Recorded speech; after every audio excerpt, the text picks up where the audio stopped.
ఓం నమ శివాయ. అందరికీ నమస్కారం అండి. శ్రావణ మాసంలో ఎలాంటి నైవేద్యాలు సమర్పిస్తే లక్ష్మీ కటాక్షం కలుగుతుందో మనం ఇప్పుడు ఈ వీడియోలో తెలుసుకుందాం. శ్రావణ మాసం ప్రారంభమైంది. విశేషంగా శ్రావణ శుక్రవారాల్లో ప్రతి ఒక్కరూ అమ్మవారిని పూజిస్తారు. ఈ శ్రావణ మాసంలో చేసే పూజలకు రెట్టింపు పుణ్య ఫలితం లభిస్తుంది. శ్రావణ మాసంలో దీపారాధన చేసేటప్పుడు కొన్ని నైవేద్యాలను అమ్మవారికి సమర్పిస్తే ఇక మీ ఇల్లు అంతా వర్షంతో నిండిపోతుంది. అదేవిధంగా కొన్ని పుష్పాలతో అమ్మవారిని పూజిస్తే కోరిన కోరికలన్నీ వెంటనే నెరవేరుతాయి.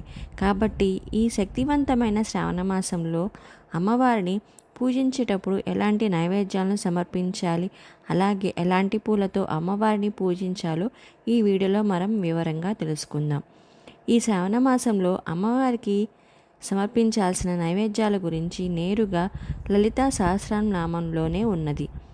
శ్రావణ మాసంలో అమ్మవారిని పూజించిన వారికి సకల సంపదలు అలాగే సౌభాగ్యాలు వరిస్తాయి. కాబట్టి ఈ శ్రావణ మాసంలో నిత్య దీపారాధన చేసేవారు అమ్మవారికి బెల్లం నివేదిస్తే మీ కుటుంబం అంతా ఆయురారోగ్యాలతో జీవిస్తారని వేద పండితులు చెబుతున్నారు.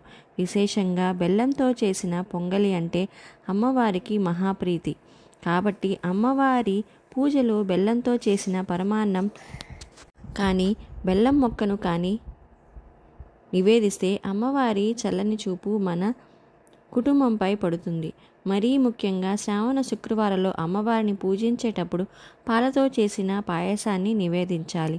ప్రతి శ్రావణ శుక్రవారం ఇంట్లో పాలు పొంగించి ఆ పాలతో పాయసాన్ని తయారు చేసి అమ్మవారికి నైవేద్యంగా సమర్పిస్తే మీ కుటుంబంలో ఐశ్వర్యం వృద్ధి చెందుతుంది. క్రమంగా మీ ఇంటి సంపద పెరుగుతుంది. ఇక బెల్లంతో చేసిన బూరెలను అమ్మవారికి నివేదిస్తే విపరీతమైన అదృష్టం కలిసొస్తుంది. మీ ఇంట్లో శుభకార్యాలు జరుగుతాయి. అలాగే గారెలను నైవేద్యంగా సమర్పిస్తే రుణబాధలు తొలగిపోతాయి.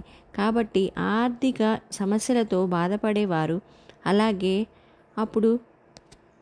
సమస్యలతో ఇబ్బంది పడేవారు మినపప్పుతో చేసిన గారెలను అమ్మవారికి నివేదించండి. ఆర్థిక సమస్యలన్నీ తొలగిపోతాయి.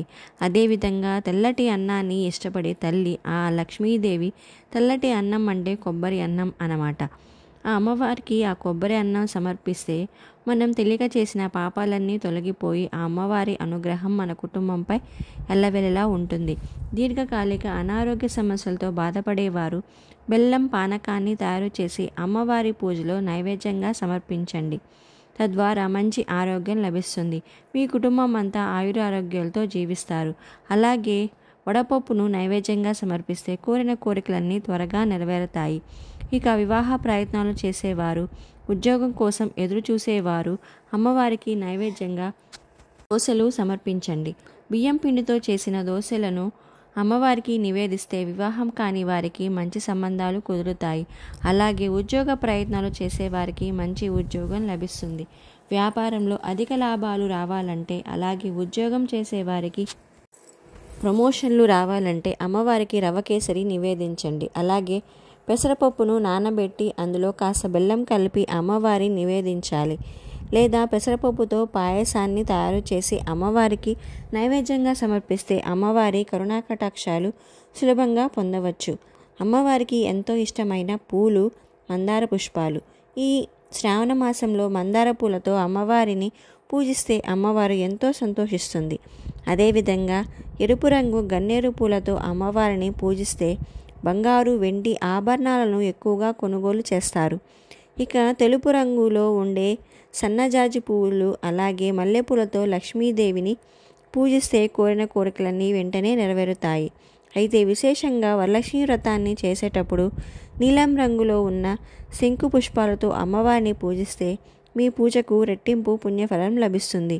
ఇక చాలామంది ఇళ్లలో తరచూ శుభకార్యాలతో ఆటంకాలు ఏర్పడుతూ ఉంటాయి. అలాగే కొంతమంది కుటుంబంలో ఎల్లప్పుడూ కలహాలు ఏర్పడుతూ ఉంటాయి. అలాంటి వారు అమ్మవారికి నైవేద్యంగా పులిహోర సమర్పించి ఆ పులిహోరను ప్రసాదంగా అందరికీ పంచిపెడితే ఇక మీ ఇంట్లో అన్ని శుభాలే జరుగుతాయి. కుటుంబంలో ఆనందాలు పెరుగుతాయి.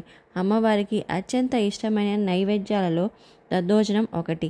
దద్దోజనాన్ని అమ్మవారికి నైవేద్యంగా సమర్పిస్తే మీకు మీ కుటుంబానికి సకల ఐశ్వర్యాలు కలుగుతాయి. అదేవిధంగా నానబెట్టిన శనగలు, కొబ్బరికాయ, అరటిపండ్లు, దానిమ్మ పండ్లు ఇలాంటి నైవేద్యాలను అమ్మవారికి సమర్పిస్తే కనుక కోరిన కోరికలన్నీ త్వరగా నెరవేరుతాయి. మీ పనుల్లో ఎలాంటి ఆటంకాలు ఏర్పడకుండా విజయాలు సాధిస్తారు. ఎర్ర గులాబీ పూలతో లక్ష్మీదేవిని పూజిస్తే మీ కుటుంబానికి అష్టైశ్వర్యాలు ప్రాప్తిస్తాయి. ఇక మానసిక ప్రశాంతతను కోరుకునేవారు తెలుపు రంగు గులాబీ పూలతో అమ్మవారిని పూజించండి. అలాగే చామంతి పూలతో అమ్మవారిని పూజిస్తే మీ కుటుంబంలో ఎలాంటి సమస్యలు ఏర్పడకుండా అమ్మవారు మీ కుటుంబాన్ని రక్షిస్తుంది. ఈ శ్రావణ మాసంలో చేసే పూజలకు అలాగే దాన ధర్మాలకు కొన్ని వేల రెట్ల అధికంగా పుణ్య ఫలితాన్ని పొందవచ్చు. ఒక్క శ్రావణ శుక్రవారమే కాకుండా ఈ నెలలో వచ్చే ప్రతి శ్రావణ మంగళవారం నాడు గౌరీదేవిని పూజించాలి. అలాగే ప్రతి సోమవారం నాడు శివుడికి అభిషేకం చెయ్యాలి. ఇక ప్రతి శనివారం తప్పనిసరిగా ఇంట్లో పిండి దీపాలు వెలిగించి వెంకటేశ్వర స్వామిని పూజించాలి. అలాగే పారిజాత పూలతో అమ్మవారిని పూజిస్తే స్వర్గప్రాప్తి కలుగుతుందని నమ్మకం. తులసి దళాలంటే విష్ణుమూర్తికి చాలా ఇష్టం. కాబట్టి విష్ణుమూర్తికి ఇష్టమైన తులసి దళాలతో అమ్మవారిని పూజిస్తే లక్ష్మీనారాయణ ఆశీర్వాదం సంపూర్ణంగా లభిస్తుంది. అలాగే ఈ శ్రావణ మాసం 4 రోజులు తప్పనిసరిగా తులసి కోటను పూజించాలి. ప్రతినిత్యం తులసి కోటలో దీపం వెలిగించి తులసి కోటకు ప్రదక్షిణాలు చేస్తే ఈ సంవత్సరానికి సరిపడా ఐశ్వర్యం మీ ఇంటికి చేరుతుంది. విశేషంగా ఈ శ్రావణ మాసంలో ఇంట్లో దీపారాధన చేసేటప్పుడు ఆవు నెయ్యితో దీపం వెలిగిస్తే చాలా మంచిది.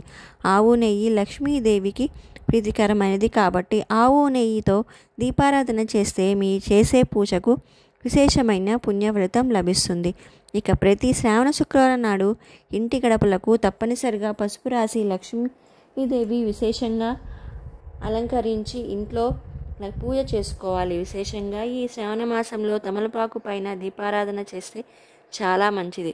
సంపదలకు దేవత అయిన లక్ష్మీదేవి కొబ్బరికాయ అంటే మహాప్రీతి కాబట్టి ప్రతి శుక్రవారం తప్పనిసరిగా అమ్మవారికి పూజలో కొబ్బరికాయను నివేదించండి. ఇక లక్ష్మీదేవికి ఎంతో ఇష్టమైన జంతువు ఏనుగు కాబట్టి లక్ష్మీదేవి పూజలో తప్పనిసరిగా చిన్న సైజులో ఉన్న ఏనుగు విగ్రహాలను ఏర్పాటు చేసుకోండి.